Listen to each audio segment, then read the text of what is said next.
lo político, lo social. En el rumbo de la tarde llega El Rumbo Político. Señores, vamos a recibir con un fuerte aplauso al defensor del pueblo, Pablo Ulloa, en el rumbo de la tarde. Pablo Ulloa, gracias por estar presente y responder por unos instantes a nuestras inquietudes. Bienvenido.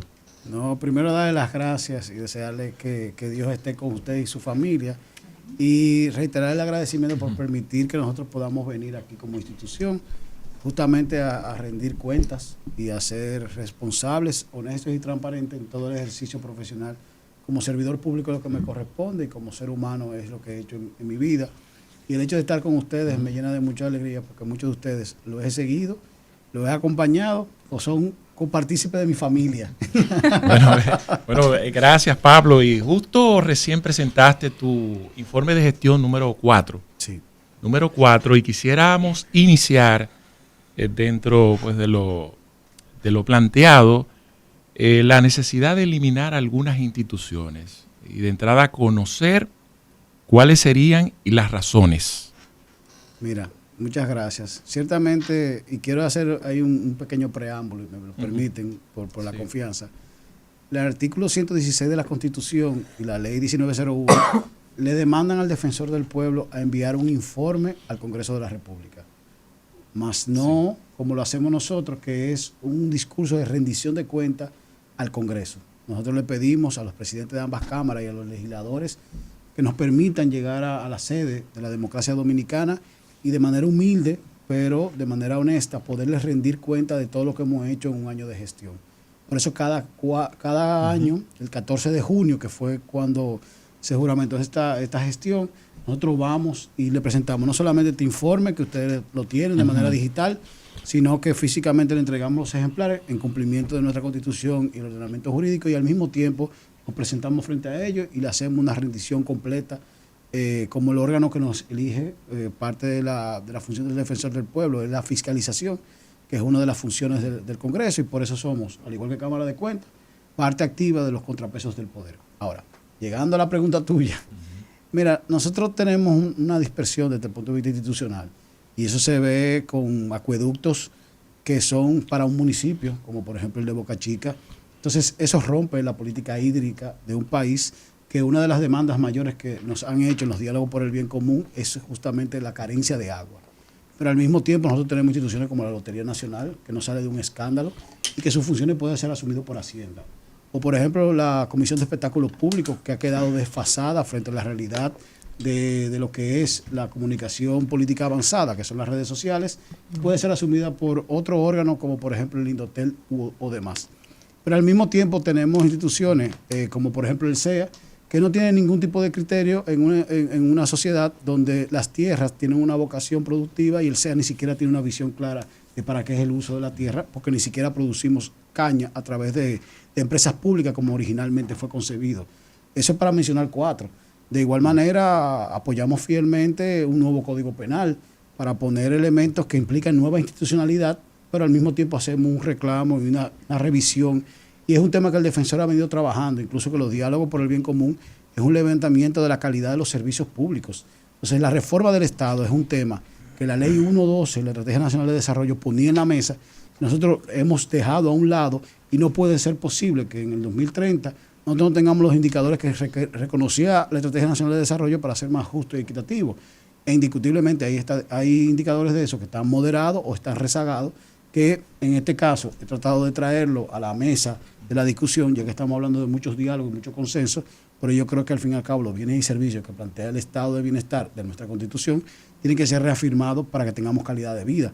Entonces, por eso fue el planteamiento de las instituciones. Y quise mencionar algunas de ellas para que entendamos que casi 5.900 millones de pesos son utilizados en instituciones que no brindan ningún servicio de manera directa al ciudadano. Muy bien. Eso tiene que ver, Pablo, con el presupuesto anual que recibe la Defensoría del Pueblo, porque en una oportunidad existe una crítica de que hay instituciones de esas que reciben más que la Defensoría del Pueblo, como la Lotería Nacional. Bueno, indiscutiblemente el Defensor del Pueblo ha tenido una labor titánica. Nosotros apenas recibimos el 0.03 del presupuesto general de la Nación y tenemos cobertura nacional. El hecho de trasladarnos a 31 provincias, más el Distrito Nacional, el visitar 158 municipios y el aperturar el año que viene 10 casas de derecho en universidades para tener cumplimiento con la ley de regiones únicas del territorio, es un esfuerzo que conlleva dinero.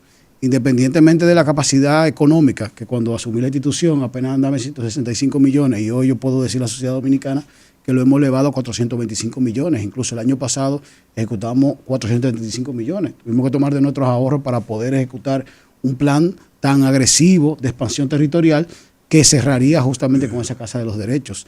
Una cosa es lo financiero que nosotros como institución necesitamos para poder seguir brindando un servicio que cuando llegamos apenas eran unos 1000 y pico casos, quejas y orientaciones. A este 2024 fueron 9.335. El mejor año del Defensor del Pueblo llegamos a 14.000. Nosotros, por ejemplo, aún con situaciones precarias de financiamiento, hemos aumentado un 109% los casos de oficio. Hemos aumentado un 57% lo que son las inspecciones. Nosotros no hemos parado de trabajar. Gracias a Dios, miércoles, jueves y viernes hay un gran equipo de trabajo que en la mañana y en la tarde se trasladan a diferentes municipios del país. Los sábados trabajamos en universidades, en Infotep, en escuelas vocacionales como parte de la promoción y divulgación de derechos. Los martes tenemos un nuevo proyecto que vamos a lanzar más adelante relacionado con la relación que tiene que ver con las comunidades, los comunitarios, el Ministerio del Interior, la música, para poder mitigar ahí un nivel de conflictividad que se dio una vez. Y además, a partir de agosto, arrancamos un proyecto relacionado con la enseñanza de la Constitución en las escuelas, no solamente a través de la Constitución animada, que incluso hoy recibimos un premio de todos los defensores del pueblo de Iberoamérica, reconociendo a esta institución por haber hecho una innovación desde el punto de vista de lectoescritura y al mismo tiempo lúdico-pedagógica como la Constitución animada, que ha impactado y ha sido copiada por la mayoría de nuestros homólogos a nivel de Iberoamérica. Eso no ha sido óbice para nosotros trabajar.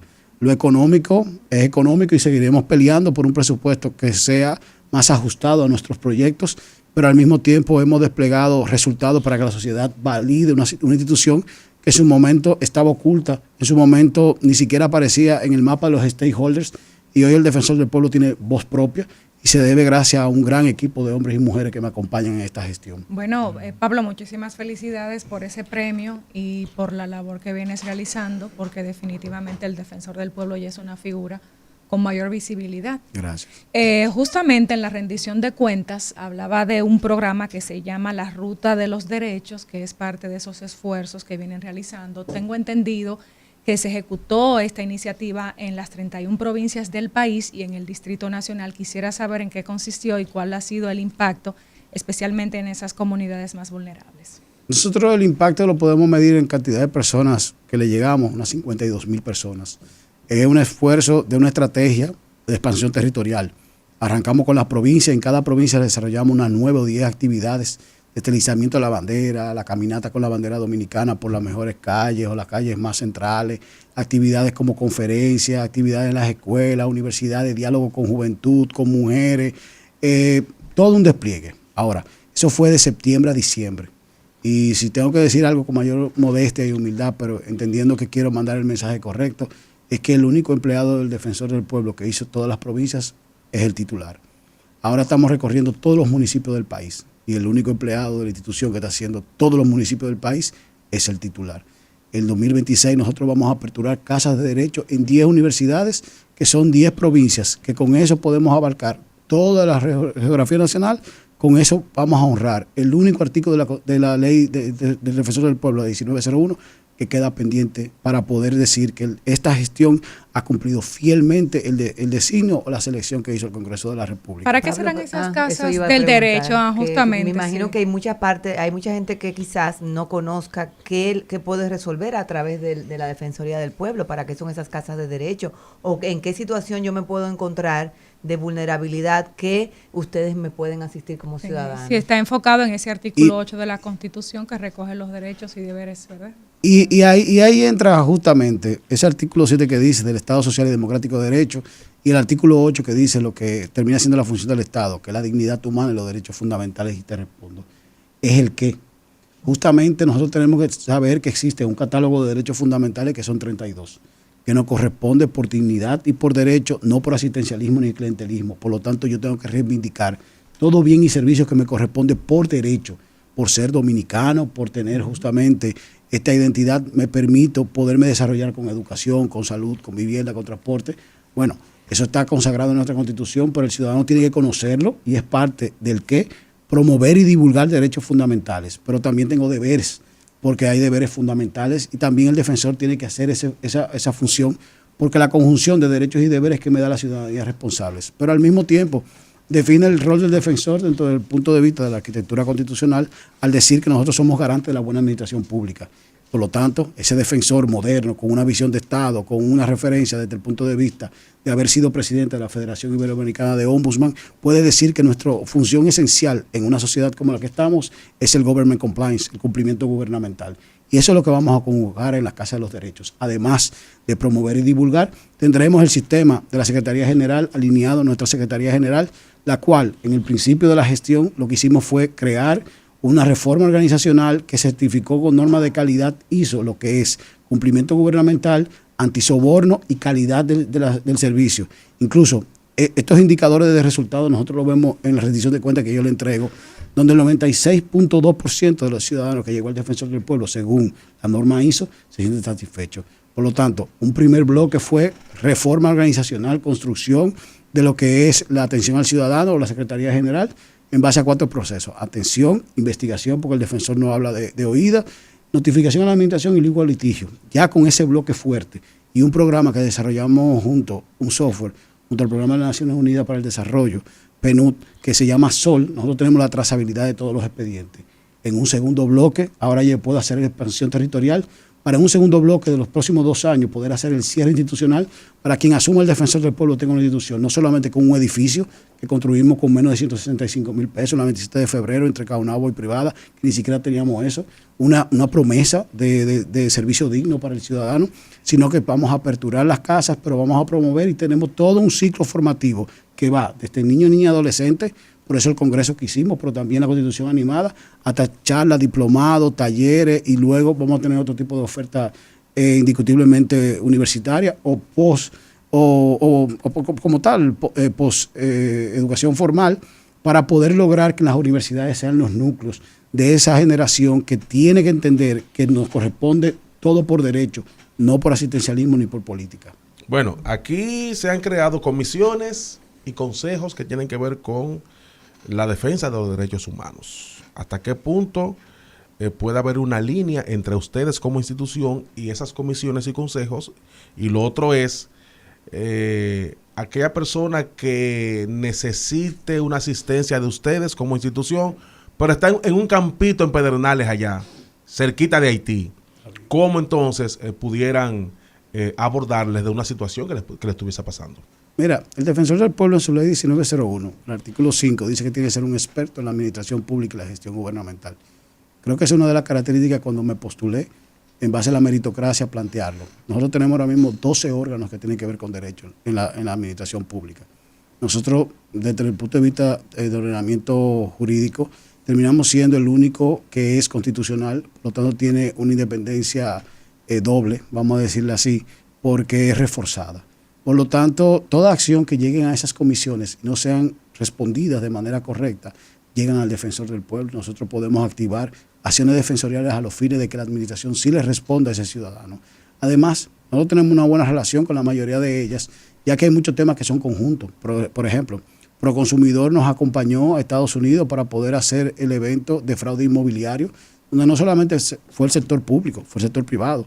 Ahí estaba ABA, ahí estaba Acoprovi, ahí estaban los vendedores, pero también estaba Proconsumidor, estaba el Ministerio de Vivienda y demás. Para poner un ejemplo justamente desde el punto de vista de Proconsumidor, Procompetencia, hemos hecho consulta cruzada a los fines de poder refrendar aspectos que tienen que ver con la ley de Procompetencia para poder, 2 ejemplos justamente. Aquella persona, que es la segunda parte de tu pregunta y te la agradezco, que esté en el mayor lugar retirado de la capital, tiene 2 herramientas básicas. 1, las redes sociales. 2, el teléfono del defensor del pueblo que está conectado a un WhatsApp Business. Ahora, ambas estrategias caen en un CRM. Nosotros instalamos un software, una plataforma que nos permite, a través de inteligencia artificial, poder desplegar lo que es quejas, orientaciones y casos. Los casos llegan directamente a los abogados y los otros se manejan a través justamente de ese chatbot que permite ir orientando. Y de todos modos, como quiera, el call center llama para darle seguimiento a la calidad del servicio justamente, porque nadie se puede quedar sin una defensa de derechos. Pero, por ejemplo, ustedes no tienen oficinas. Justamente lo que acabo de decir. Vamos a aperturar. No, pero una oficina, o sea, un local que la gente va, toca la puerta. Mire, me está pasando una situación y yo quiero que la institución asuma esto. O sea, Sí, tienen oficinas en todo el país. Por eso acabo de decir, por tercera ocasión, que vamos a aperturar 10 casas de los derechos en universidades. Además, como hay un tema de responsabilidad, y tú me conoces en ese sentido, nosotros estamos desplegando a nivel de cada municipio para hacer un proceso de promoción y divulgación en esos diálogos por el bien común. Y venimos de haber hecho la Ruta de los Derechos, que visitó todas las provincias. Honestamente, es una deuda, y de manera humilde te digo que estamos tratando de cumplirla. Debió de haber sido distinto, pero no lo fue. Ahora nos toca no solamente construir una institución, sino honrar esa deuda que estaba pendiente del pueblo dominicano. Sí. Y quisiera que al 2027 se evalúe el Defensor del Pueblo como aquella institución que fue diseñada en la Constitución de 2010 y en apenas 6 años construyó todo lo que estamos teniendo en la mano, que en su momento era totalmente invisibilizado, y hoy en día podemos tener un diálogo como el que tenemos tú y yo, y con la mayor humildad decirte en qué he fallado, qué puedo mejorar, qué toca pendiente, pero también decirte con orgullo qué hemos logrado como equipo. Interesante. Durante esa ruta de derechos, Pablo, la falta de agua decía que es una queja notable. A mí me ha sorprendido, Sí. y te lo digo de manera humilde, o sea, en el caso de mi formación académica, gracias a Dios tengo incluso un nivel de doctorado, pero la parte práctica, y yo se lo decía a alguien hoy que me visitó, yo he podido conjugar la teoría con la práctica, independientemente que vengo del sector social. Toda mi vida he estado vinculado, gracias a Dios, a los organismos internacionales a través del BID, Banco Mundial y la Unión Europea. Pero llegar al territorio me ha permitido ver la alta disparidad que hay con el tema del agua potable, la deficiencia que existe en el sistema de salud de la República Dominicana, no solamente con los gastos de bolsillo, sino con las unidades de atención primaria, lo que tiene que ver con el copago. Son de los aspectos que más salen a relucir, pero también desde el punto de vista de la educación, ya no es cobertura que estamos hablando de calidad, porque es la exigencia de los padres que se sientan a dialogar. Y yo creo que esos tres, más el acceso a la justicia, una justicia que sea cercana, que sea eficiente, que no le genere temor a las víctimas, es parte de lo que nosotros estamos viendo en estos recorridos por cada uno de los municipios. Era lo que te quería preguntar. Bueno, le quería preguntar al Defensor del Pueblo. Con relación a eso de la falta de agua, o sea, un país eminentemente acuífero, aquí tenemos agua en los 48,000 y tantos kilómetros cuadrados donde quiera. A diferencia Cada día menos. No se produce el Aquí agua que llueve- consumimos. No. No. Estamos descuidando. Se produce el agua que consumimos. Sí. No. Es otra cosa. Ah, pero No. sigamos así. No, sigamos así. lo que no sí importa. podemos decir es que Sí. tenemos, Zapato. hay un Sí. mal aprovechamiento y quizás mala gestión, pero cuando vemos, por ejemplo, que en una Semana Santa a una autoridad se le ocurre sugerir a la población que no vaya a la playa, ¿qué tanto se observa desde el Defensor del Pueblo la violación desde el Estado de derechos fundamentales a la gente? ¿Se observa todavía? Mira, indiscutiblemente, yo creo que ese es el día a día de nosotros como tal. Incluso yo te diría que parte de la lucha continua, y por lo que yo creo que la gente identifica al Defensor del Pueblo, porque ha salido no solamente a reivindicar derechos, sino también a combatir y a luchar, incluso a veces agredido de manera física por oficiales superiores, como pasó aquella vez con la coronela en el canódromo. Ahora, nosotros tenemos que tener cuenta en algo. Mira, cuando uno hace una crítica de la reforma del Estado y lo pone en la mesa, y lo pongo como ejemplo como tal, en Boca Chica tú tienes una operación de acueducto que viene siendo la CAS o INAPA, pero nada más para Boca Chica. Corabo. Entonces, cuando tú tienes a Corabo y tú sigues buscando, tú tienes que tener por lo menos 7 instituciones que se dedican a corporaciones de acueducto. Tiene que haber una sola política hídrica. Pero cuando tú hablas con la gente te dice, en la capital te pagan 15,000 y 20,000 pesos por un camión de agua. Por un camión de agua. En la parte más distante, por un tanque de agua se paga hasta 1,000 pesos. Entonces, nosotros tenemos que unificar, el Congreso tiene que hacer su ley de agua, pero desde el punto de vista operativo tenemos que tener una sola política de administración de agua. Porque tú me dirás a mí, bueno, el agua llega 2 veces al día, pero ¿y qué nivel de salubridad tiene? Y cuando tú la ves desde el punto de vista real, ¿cómo te impacta eso tu bolsillo? Porque cuando tú tienes que salir a buscar un camión de 15,000 o 20,000 pesos, te está malgastando un presupuesto que de por sí los salarios de República Dominicana, desde el punto de vista del mercado laboral, siempre han sido bajos. La competitividad de nosotros viene justamente por eso, porque nuestros salarios, comparado con la región, son bajos, y eso es parte también de un debate más profundo. Por eso el defensor del pueblo lo pone en la mesa, porque de manera honesta y de manera humilde, uno recorriendo el territorio se va dando cuenta de realidades que quizá aquí en la capital no se da. Por eso lo hago de esa manera, porque sería más fácil mandar a hacer una encuesta, y esa encuesta, y dame un minutico, y esa encuesta presentarla en diciembre como lo que vamos a hacer, un informe de la calidad de los servicios públicos de República Dominicana, que es parte del trabajo metodológico que se está haciendo en el territorio. Sí. Usted mencionó que hay sectores que el agua llega 2 días a la semana. Sí. Allá a los girasoles, que Ay, hay ya un sabía. sector ahí que no, el agua no hay forma Mira, de que llegue. que se dé buena, Míreme. que se dé buena fuente. No, pero Vianney, está bien. que Míreme. que un amigo director de la CAS no le cayó bien hablamos del defensor del unas pueblo. declaraciones Ah, pero recientes de si a él Pablo. no le caen bien. Mía, No sé cómo qué pasó ahí. Pero No, pero si al funcionario no le cae bien lo que Pero no es el mire, defensor. o fue que Pablo estuvo en un lugar donde, Ajá. como Míreme, defensor del pueblo, escuchando señor a la defensor del ciudadanía. pueblo. Ah. Ahí no llega. La Y se gente quejaron, la espera. gente se quejó. Está denunciando Vianney frente al defensor. De esa No, no, zona, de esa zona de los Mira, girasoles, la gente, no es que el agua llega un día, 2 días, la gente espera un chiguetico y ni eso llega. Mira, y están comprando, como usted dijo, tanques de agua carísimos y unos camioncitos pero que chiquiticos y que ese- cobran 2,000 pesos por echarle agua a una cisterna. y tú me disculpas, porque es bueno lo que dice Martínez, porque la ventaja con el defensor del pueblo es que no se personaliza el juicio. Yo tengo una relación excelente con ambos directores de la CAS y de INAPAS, y va desde el punto de vista personal.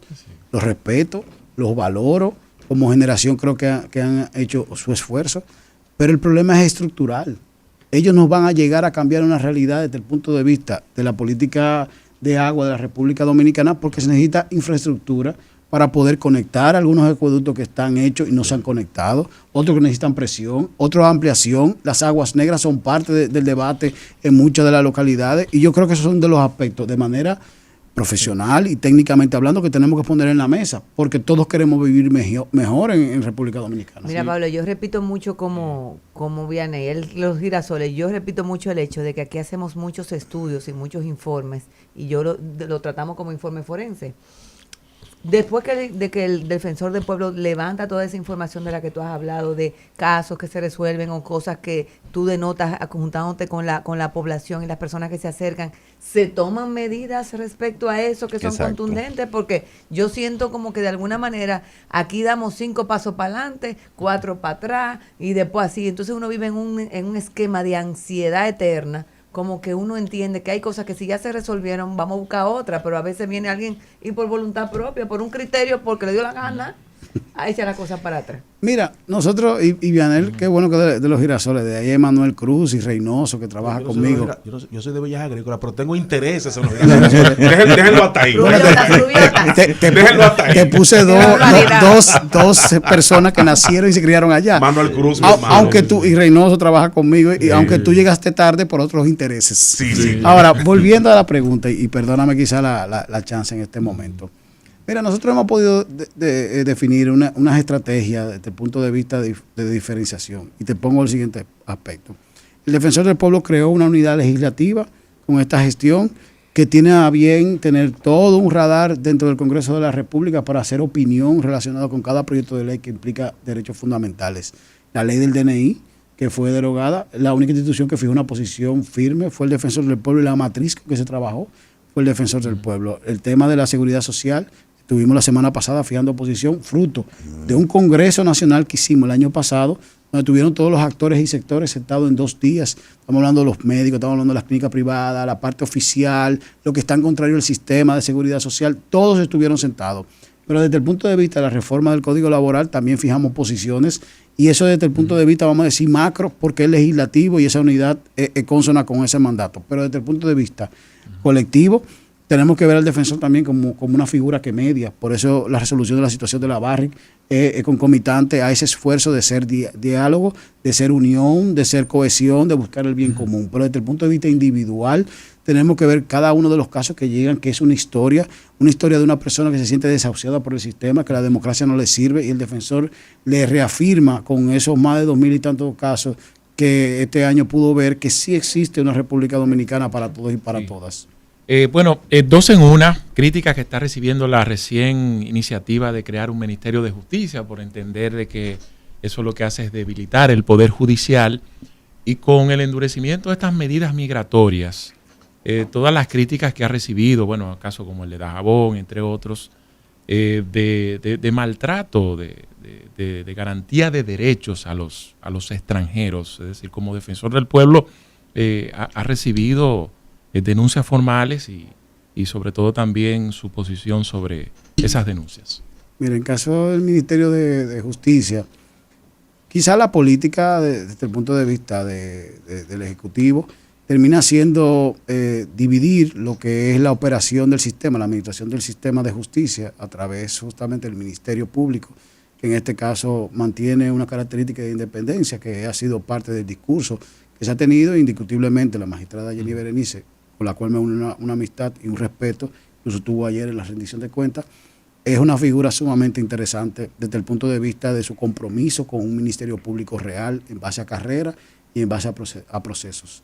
Ahora, el Ministerio de Justicia como tal, por lo que ha dicho el consultor jurídico, y hace 2 años creo que fueron a la oficina a hacer consulta, tiene a bien 2 procesos básicos, que es el registro de ONG y lo que tiene que ver con la parte de cárceles. Ahora, yo creo que tiene que haber más sustancia, porque de las cosas que yo decía ayer, que existe un viceministerio de Derechos Humanos, que parte de sus atribuciones tiene que ver justamente con lo que hace continuamente el defensor del pueblo. Por lo tanto, creo que el debate en la Cámara de Diputados se pudiera enriquecer, porque ya pasó 2 lecturas en el Senado de la República, a los fines de que cualquier modificación sea conocida nuevamente por el Senado y luego mandado al Poder Ejecutivo, para que realmente tenga la característica de lo que en su momento entendíamos que querían, que era similar a lo que existe en Francia, porque es el modelo que más se asemejaría, o quizá a Colombia como tal. Son los 2 puntos de inflexión desde el punto de vista del análisis comparado. Ahora, el segundo punto que tiene que ver con el tema migratorio, indiscutiblemente República Dominicana tiene su soberanía, la tiene que ejercer, está en nuestra Constitución y existe una ley de migración.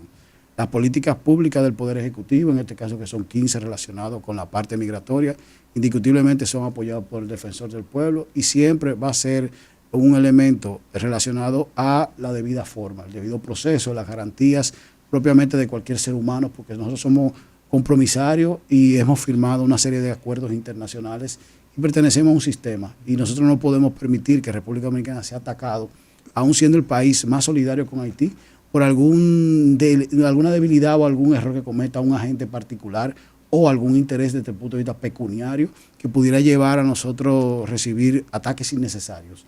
Por eso, tanto con la Dirección de Migración, mantenemos una relación continua, cualquier situación de ambas partes es consultada. El secretario general de la institución, don Harold Modesto, es el enlace con la Dirección General de Migración, y todo el mundo sabe la gran formación que tiene el secretario general.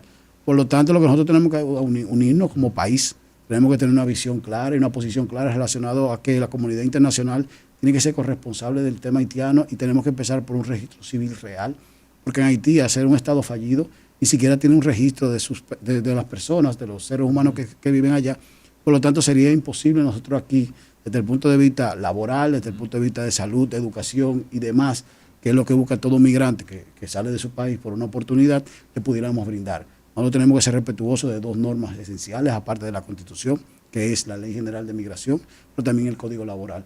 Por lo tanto, toda política o acción tiene que ir justamente a la parte de coacción económica, porque la Ley de Migración te plantea unas multas de 100 y pico de mil pesos, que son fuertísimas para cualquier institución, pero también la generación de las estrategias para poder crear que el Ministerio de Trabajo tenga los inspectores necesarios, y además con la inteligencia artificial e interconectividad podemos tener la información de la TCS, DGI, Ministerio del Interior y Migración, para hacer más efectiva la lucha, porque a veces no necesita cantidad de personas, sino inteligencia institucional para poder saber qué hacer en qué momento particular. Pablo, sí. Recientemente ustedes desarrollaron un congreso de niñas, niños y adolescentes y participaron al menos 10,000 estudiantes.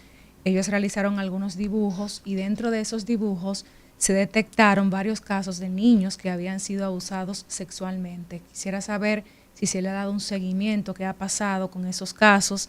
Y por otro lado, otra pregunta es sobre la reforma penitenciaria, de la cual ha sido un abanderado. ¿Cómo va eso? Recientemente estuvo aquí el director, ¿verdad?, de Asuntos Carcelarios y abordamos el tema, pero desde el punto de vista de la Defensoría del Pueblo para defender esos derechos fundamentales, el caso de esos internos que tienen enfermedades terminales o discapacidades que le generan dificultad por la falta de condiciones en las prisiones, pues cómo puede la Defensoría aportar en ese sentido. Mira, el primer punto es que nosotros hicimos una actividad que para mí va a ser de la más bella que honestamente creo que puede hacer en la Defensoría del Pueblo o el Defensor del Pueblo, que como dice la Constitución, y es poder llevar a los niños, niñas y adolescentes de República Dominicana que tengan voz. Y eso fue a través de un registro de unos 12,000 jóvenes a nivel nacional que se hizo desde el mes de noviembre pasado hasta la fecha, donde pudimos tener a través de una plataforma que nos facilitó UNICEF toda la información relacionada con los niños de educación básica y educación media. Pero aquellos niños que pertenecen a educación inicial, nosotros hicimos una metodología que trajimos una autora chilena que era que dibujaran sus sueños de cuál es la República Dominicana, cómo son los derechos que ellos lo ven, y una frase. Dentro de eso que hicimos, que fueron 1.500, salieron algunos que tenían que ver con la parte de violencia, no solamente sexual, también física. Indiscutiblemente se le ha dado seguimiento desde el punto de vista de la parte sexual, porque es la más acuciante y la que realmente nos llamó la atención, pero el Ministerio Público y el Ministerio de Educación han sido corresponsables y han apoyado el proceso, porque dentro del Ministerio de Educación hay un protocolo para la parte física, la agresión verbal y física. Entonces hemos tratado de nuclearlo a través de la Dirección General de Psicología y Orientación, y ya la parte sexual tiene que ver con el Ministerio Público. Incluso en ese congreso, Olga Diná, como representante del Ministerio Público para niños, niñas y adolescentes, estuvo presente y ha sido una persona muy corresponsable con la situación. Yo quisiera significar que ese esfuerzo del Defensor del Pueblo de llevar a los niños a un escenario que permitió que 500 niños de educación básica y 500 niños de educación media por 2 días tuviesen justamente un espacio donde pudieran decir claramente cuál es esa República Dominicana y cuáles son sus derechos. El día 23 nosotros tenemos ya una actividad sistematizando toda esta información que nos ha generado, todos los registros, más lo que hicimos en el hotel, para poder, junto con los tomadores de decisiones y actores claves desde el punto de vista de la política, poder plantear en un día completo toda una línea de trabajo que nos permita tener la solidez que tuvimos con la seguridad social, que ese congreso nos permitió elaborar un texto, un libro, que era la opinión del Defensor del Pueblo relacionado con el sistema de seguridad social, tanto la parte de salud como de pensiones. Y ahora pensamos hacer lo mismo con niños y adolescentes para poder impactar la calidad de vida de los niños y adolescentes, pero lo más importante, desde su perspectiva. Por eso traímos al país a Karina Delfino, que fue la vocero, junto a 3 compañeros más, que movilizó 1 millón de chilenos en el 2006, solicitando la calidad de la educación en Chile, paralizado en todo el país. Claro. Incluso el primer ministro de Educación que nombró Michelle Bachelet fue destituido por esa movilización tan grande. Ella vino, ella ahora mismo es alcaldesa con su segundo periodo reelecto en Chile, lo cual permite que los niños vean una figura que sí, desde la ciudadanía responsable, pudo ejercer y al mismo tiempo garantizar derechos. Bueno, en nombre de todo este equipo del Rumbo de la Tarde, agradecemos la presencia de Pablo Ulloa. Yo creo que merece un aplauso y bueno, compartir con nosotros.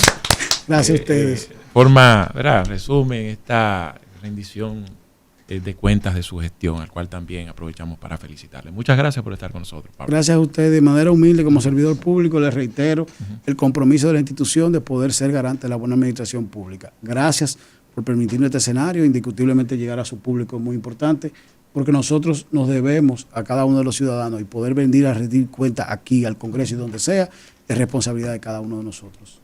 Gracias. Dale, Álvaro.